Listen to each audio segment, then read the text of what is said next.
genome enriched sequencing. So the first session, genome of wheat and related species, where we have a first presentation by Dr. Amri Ahmed from Icarda, Maroc. Alors, importance of genotyping in efficient conservation and use of genetic resources. Monsieur Amri Ahmed est de l'Icarda, du Maroc. Nous lui souhaitons la bienvenue. Vous avez sa biographie qui déroule devant vous. Merci, Monsieur Amri. Pour ce qui est de la présentation de Monsieur Odopa, nous l'aurons ultérieurement, car Monsieur Odopa nous rejoindra plus tard. Allez-y, Monsieur Amri, avec... je vous remercie infiniment et je tiens à remercier bien sûr les organisateurs pour avoir associé l'Icarda à l'organisation de cet événement. Et j'étais agréablement heureux de voir, de visiter hier certaines institutions et j'étais très agréablement content de voir le développement institutionnel en termes de laboratoire et en termes de technologie de demain. Et je suis content bien sûr de voir beaucoup d'amis, parmi lesquels j'ai des amis depuis les années 80 qu'on connaît dans le cadre de ce qu'on appelle les programmes d'amélioration conjoints d'Afrique du Nord avec l'Icarda et le CINID. Donc on m'a demandé de parler un peu sur l'importance du génotypage, sur l'efficience de conservation et d'utilisation des ressources génétiques. Je ne sais pas est-ce que je dois parler en anglais ou en français, mais j'espère que c'est bien de parler en français ou en anglais. Je ne sais pas, pour les gens, c'est à vous de... Okay, in English. Okay, that's fine. So I will be talking about the importance of genotyping for efficient conservation and sustainable use of genetic resources. And I would start by saying that the new strategy at Icarda and the new strategy that should be for any research institution is to work for adapting our climate, adapting our lives to the challenge of climate change. And we have, I think, Icarda, which has been established in 1977 to work on the dryland, has been working on adapting agriculture to dry conditions, but all what you call the scenarios for climate change were all predicting that we will be having +2 degrees Celsius in terms of average temperatures. But the new strategy for the next 10 years, we are targeting +4 degrees Celsius in our research. And this is where mainly the genetic resources will, the importance of genetic resources will come. This is, reflected, in fact, the importance of genetic resources is reflected in the new strategy by establishing new strategic research priority. Number one is on conservation, collecting and conserving and using genetic resources, including the activities related to transgressing or introgressing genes from wild relatives, which is called pre-breeding. I just very quickly, I would like to say that the conservation of genetic resources, you have two approaches, ex situ and in situ conservation. I am putting this for mainly the young scientists as well as the students to understand that you have to deal with the two approaches and you use them in complementarity. And the one that is that we are when you are dealing with the gene bank, which is ex situ conservation, you have to collect, of course conserve, but evaluate and deploy. This is the continuum from conservation to utilization. In case of you are promoting the conservation of dryland agrobiodiversity, of any agrobiodiversity in situ or on farm, you have of course, to assess the status and the degradation factors, designate the areas, and manage the areas that you have selected on the basis of species richness or diversity, and promote the use also. Without this, you cannot succeed. So now, very quickly, for people that do not know Icarda, Icarda has one of the largest and unique unique gene banks, I think unique collections. It has a gene bank that is still functioning in Syria. And we have established recently, since 2015, we have established 2 gene banks, one in Lebanon and one in Morocco. The total accessions that we are holding in those gene banks are 157,000 accessions, which is one of the largest in the world. And it's unique in the sense that, 45% of what you are conserving are all accessions that we have collected ourselves in the dry areas. And 65 to 85% of the holdings are all land races that were collected. So the uniqueness of our germplasm is in its wealth of having the diversity coming from the land races and the wild relatives that are within the 3 gene pools of each accessions. Now, in terms of genotyping, the genotyping, I think we have been doing a lot of genotyping on characterization of genetic resources, but the biggest jump in terms of genotyping was recently, 3 years ago, in collaboration with CIMMYT, where we have,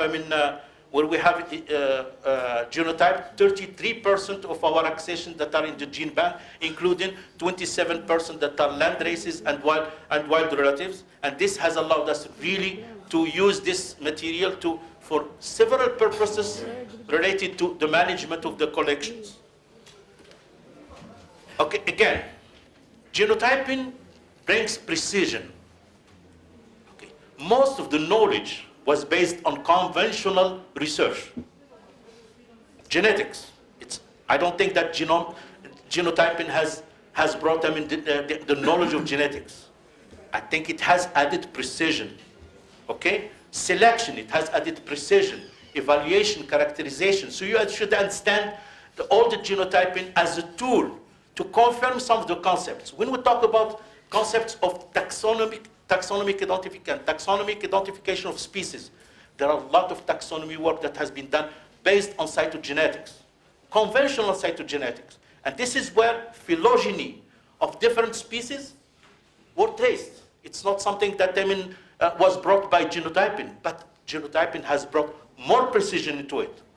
The same thing in terms of genetic diversity.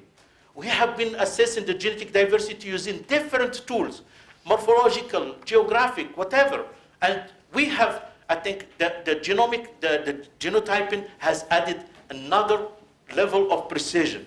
So I think I will try my best to show to you what genotyping is bringing to the genetic resources and the gene bank. I have put here the evolution of wheat. So just for you to understand that the evolution of wheat has come from 3 different species, different species that are diploids. You have, Aegilops spiltoides, that is the progenitor and the donor of cytoplasm to the wheat. And then you have, Triticum urartu that has brought the A genome. So B genome is coming from Aegilops spiltoides. A genome is coming from urartu, and this is known through cytogenetic work and confirmed with genotyping. And then after that, this has led to wild Elmer, which is, Triticum dicocoides. Then after that, through that you have Triticum dicoccum, and it has given Triticum durum, which is durum wheat. Then the cross with Aegilops toshii, which is the D genome donor of wheat, happened, and we can do it now synthetically because you have a lot of synthetic derivatives that most of the breeding programs today, 35% to 45% of the germplasm that is generated by international breeding programs, as well as some of the leading programs in the world, most of the germplasm is coming for bred wheat. Most of it's coming from the crosses, what you call synthetic hexaploid wheat, coming from direct crosses between durum wheat and Aegilops toshii. So just for you to understand the evolution. As I said, cytogenetic has allowed really to show the phylogenic relationship between the Aegilops, the Triticum, and different cultivated species. I think on the left. And then recently we have, as I said, we have 27,000 accessions that were genotyped using DART-seq. It was done in collaboration with CIMIT, as I said, through the funding from Seed of Discovery, funded by Masagro, which is the government of Mexico. And you can see that it is the genotyping reflects its precision in terms of this relationship among those species. So you can have, first thing to have is that genotyping will confirm the phylogenetic relationship between different species. Second thing that we did is for durum wheat, is we have compiled the genotyping data for durum wheat, and we found that by doing some clustering, you find that from the start, when you do just 2 clusters, there is complete separation of what we call triticum durum coming from Ethiopia. It's completely different from the triticum durum coming from different parts of the world, and this is why, from the start, in the beginning, the old people are naming it Triticum turgidum, subspecies Ethiopium. It was not subspecies durum. So I think this, even though the fertility in terms of crossability is high, but in terms of phenotypic variation, Ethiopium is separated from the durum. Then I think when you do when you clustered 3 groups, you have, of course, North Africa as a separate group. North Africa as a separate group, different than the rest, and then you have what we call Ethiopia and the rest. And this is what it showed. It showed that the concept of what we call primary and secondary centers of origin. Okay, centers of diversity, not of origin. We know that the center of origin is the Fertile Crescent. The Fertile Crescent is the arc between Palestine, Jordan, Syria, southern Turkey, Iraq, and west of Iran.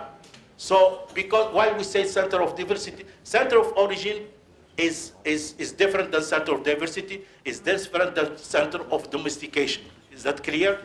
So the center of origin is where you have the progenitors, the species, the parental species that made this species. So this is something that, so we have here very clear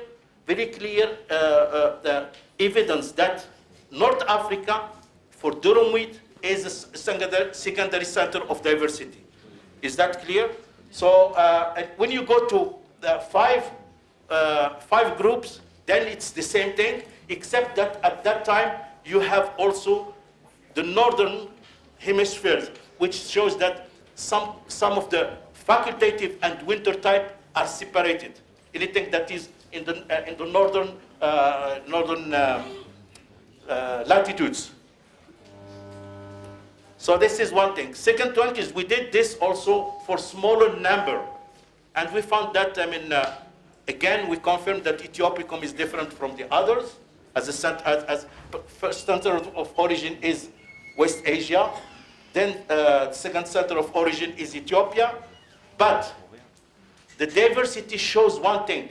Using molecular markers, we found out that in terms of allelic segregation and rare alleles, we have more rare alleles not in the center of diversity. It is in the Central Asia and South Asia, and this could be just confounding effects. Confounding effects, I think we have to go and see. This is a colleague, Khabbaj, I think a colleague that undertake this. We need to go into details of this to explain if this applies to all the collections or not, the global collection.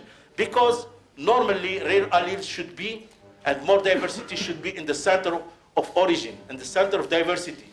But this could be that, Central Asia and South Asia is so large. It contains winter wheat and spring wheat and facultative wheat. This is why we have this high diversity. Then based on this, we have speculated what is the pathway for the distribution of durum in our region.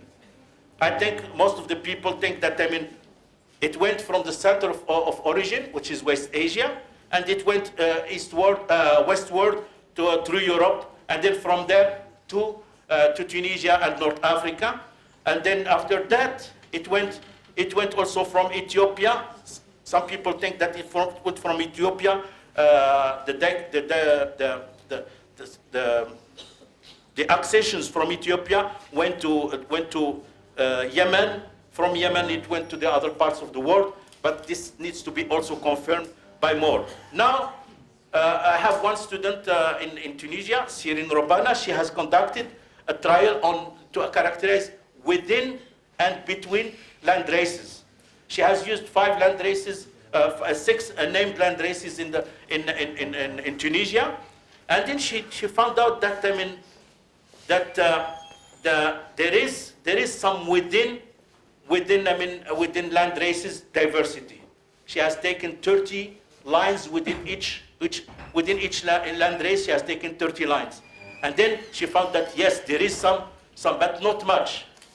The difference is really between the land races themselves. Okay, and then she found that Jnah Zerzura is a land race, a unique land race from Tunisia that is selected from oasis, marah oasis in the south, and this one is completely different from all the other land races. Not only these 5 ones, the 6 ones, but it's also different from the land races from Algeria, from Tunisia, from Morocco, from all these parts of the world. And this could be also something that is similar to Ethiopium.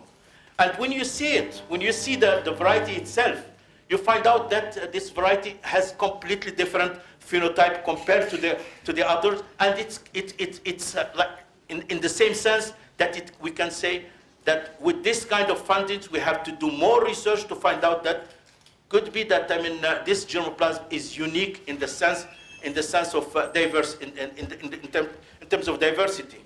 We did also find that some of the land races, when you see the land races Mahmoudi and Biskri.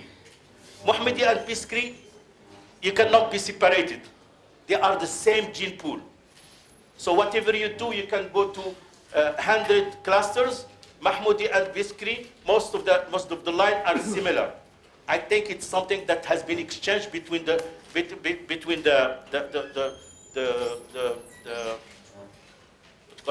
farmers in both regions along the border between Algeria and Tunisia. And this and then we found that the other ones are clear cut, that fits exactly to what we call the nomenclature by the farmers. So if you go by 6 clusters, K equals 6, it fits very well with the naming of the varieties by the farmers. So that means the farmers know very well their land races. Okay, and then we did more very quickly. I think I did not say 10 things. We found some that are really within Mahmoudi, within BD. We found 4 to 5 lines that are completely different from BD. And when we did the genotyping, we found out that those ones are mixtures that are coming from the land race that was collected. The person who has collected these did not think about think about collecting khiyar, which are plants within Mahmoudi.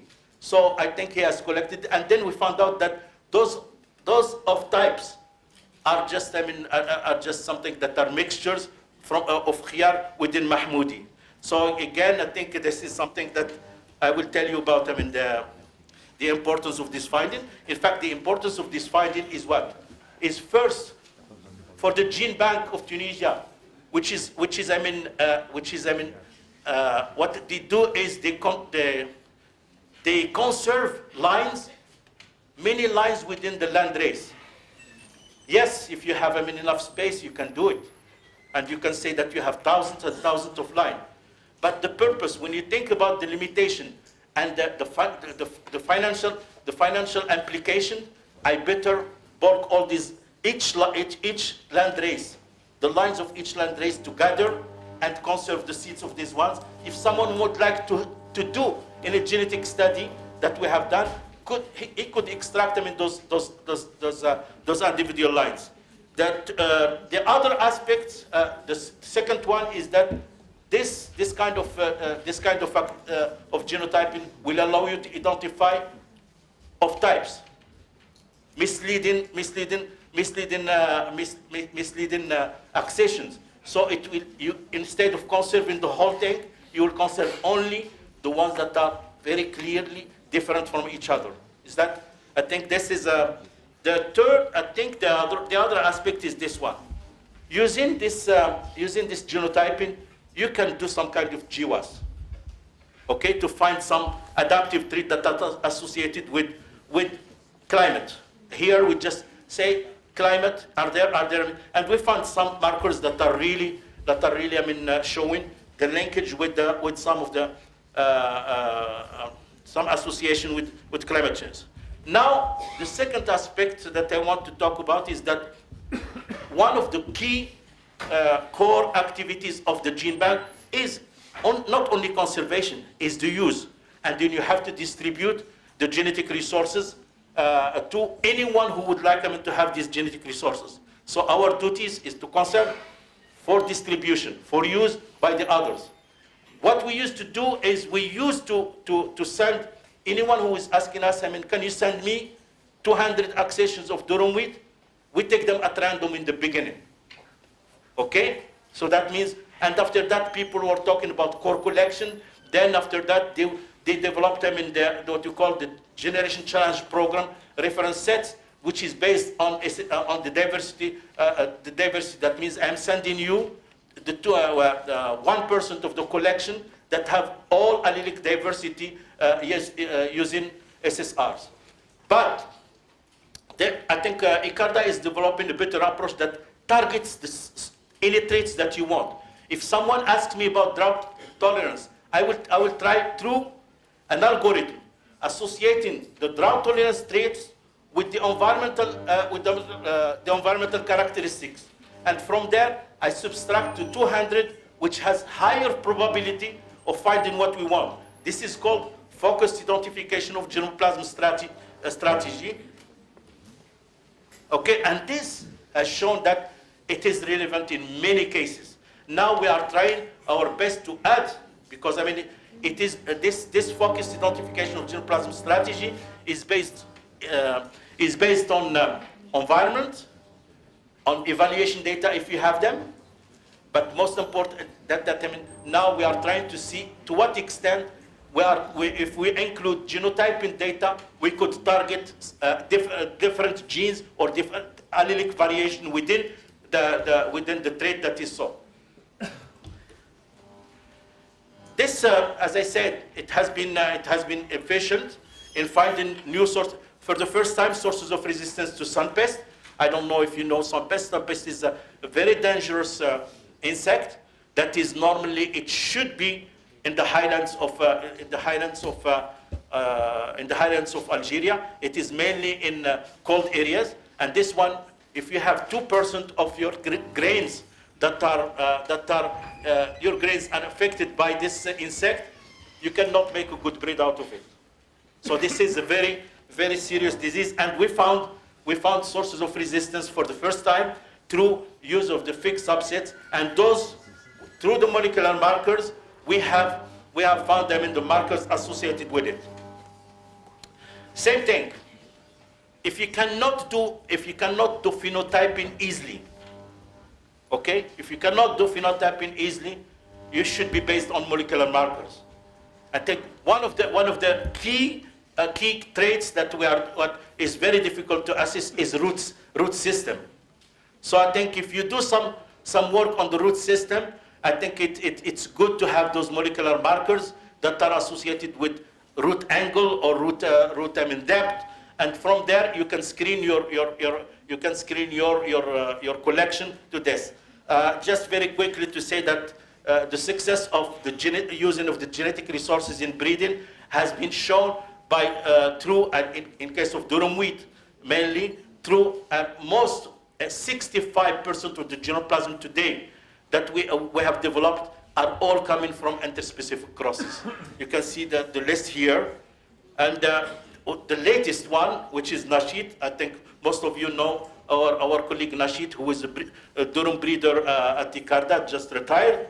And straight from a three-way cross, we have a variety that combines resistance to major diseases, to Hessian fly, and having higher yield, and 42% more yields than the best checks, but most importantly, it has also quality traits.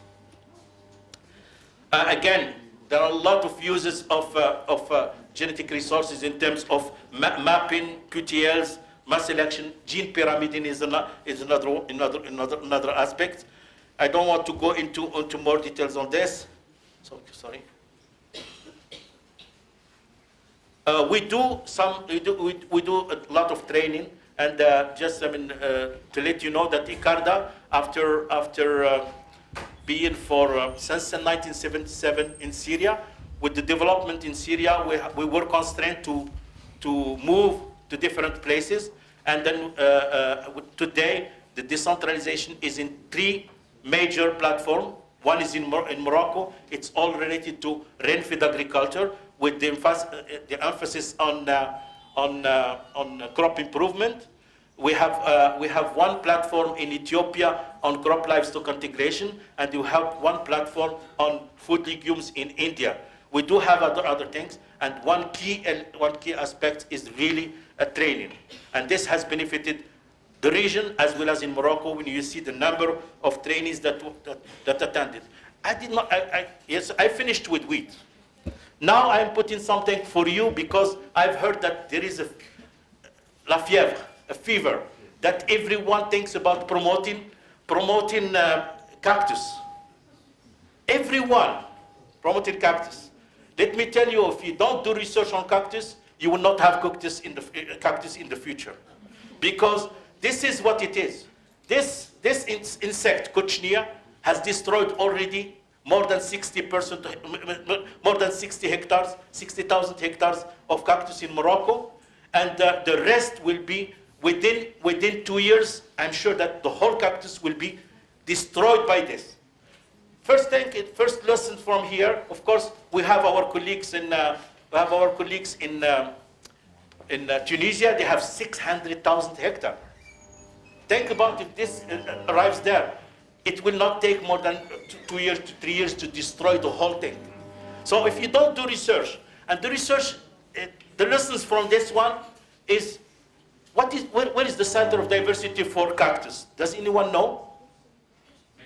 Mexico, and then it's not just Mexico, it's the region around Mexico. Okay? So we asked, the first thing, of course, to ask is, do we have sources of resistance? Okay? Luckily, the team in Morocco has found 8 ecotypes within the international collection, and within